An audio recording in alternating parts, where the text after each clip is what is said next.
Hey everyone, welcome to Che La Chita. My name is Nia. In this video, I want to share how I came to be at peace with being child-free and why I believe that living a soul-guided life doesn't always include parenthood, and that's okay. So this is my spiritual perspective of things. As I've deepened my spiritual path, I've come to see life differently. Fulfillment doesn't follow a single blueprint. No, not everyone is meant to bring children into the world, but everyone is meant to bring something meaningful. We are here for a purpose, I believe. I realized when I was 20 that I didn't want any children. I wasn't firmly against the ideal, I just didn't see it happening. I wasn't interested, and starting a family was the last thing on my mind. That was the first time I was living on my own. I was still in college, in my first apartment, figuring life out. I remember thinking my parents were just 24 and 25 when they had me, and that's just a few years away. And here I am struggling to take care of myself. Like, my family wouldn't hesitate to help me financially, but I was still struggling in basic ways, like keeping the fridge stocked, staying on top of laundry, just keeping everything in order. So the idea of adding a child to the mix, it made no sense to me. I knew I wasn't ready, and more importantly, I didn't feel drawn to it. It was in my mid to late 20s when I first came across the writings of Paramahansa Yogananda. He never had any children, and I remember reading his words in The Divine Romance. He said, "Most people think there is nothing more to life than to be born, to marry, to produce children, to make money, to grasp at elusive pleasures, and to die. But that is not so." And that line really stayed with me. At the time, I was living in the conservative southern United States where starting a family young was the norm.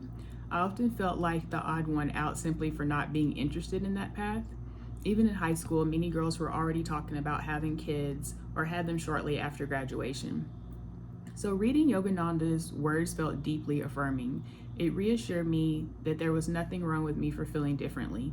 The ideal of rushing through life, hurry up, grow up, have kids so that they can hurry up, grow up and have kids, like, it never sat right with me. That's not a judgment on anyone who chooses that path. Someone has to raise the next generation, and ideally it should be those who truly want children, who approach parenting with love and a positive attitude, and who can provide a good life. Maybe for some, becoming a young parent was even part of their soul calling. I can honor that, while also honoring that it wasn't mine. I didn't forego having children for spiritual reasons necessarily, but looking back, I'm grateful I never went down that path, especially considering the one I eventually found. Practicing Kriya Yoga requires a lot of solitude, introspection, and consistent meditation. And there have been times I've fallen off track, gotten caught up in other time-consuming things, and had to recommit, which takes even more effort. That's not to say spiritual life and family are mutually exclusive. There are many sincere devotees who do have families, including one of the gurus in the SRF line of gurus, and Yogananda refers to them as householders, those walking the spiritual path while also raising children and maintaining worldly responsibilities. As I mentioned in a previous video, I was raised by a single mom, and if you'd like to hear more about that, you can click here. I'm sure my early life experiences shaped the way I see things. The reality is, in many cases, women end up doing most, if not all, of the parenting work. And I knew I didn't want that for myself. Thankfully, my maternal grandparents lived right next door and were a big part of my life. So my mom wasn't totally alone. Like, we even lived with them for a few years when I was a child. I'm also grateful that my family never pressured me to become a parent.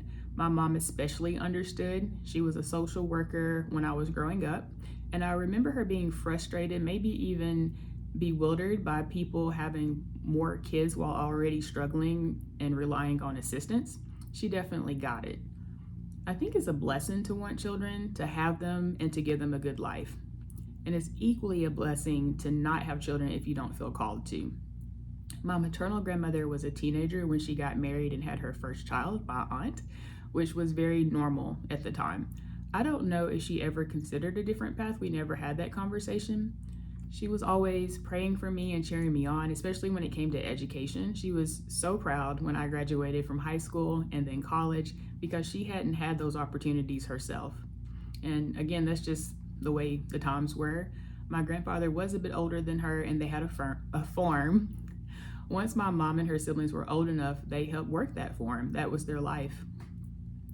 I do believe that Earth is a school, and each of us is here to learn different lessons. Like, having children isn't required to complete that curriculum. Sure, there are lessons you might only learn through parenting, but there's also lessons you'd only encounter by flying a plane, serving in the military, or growing a garden.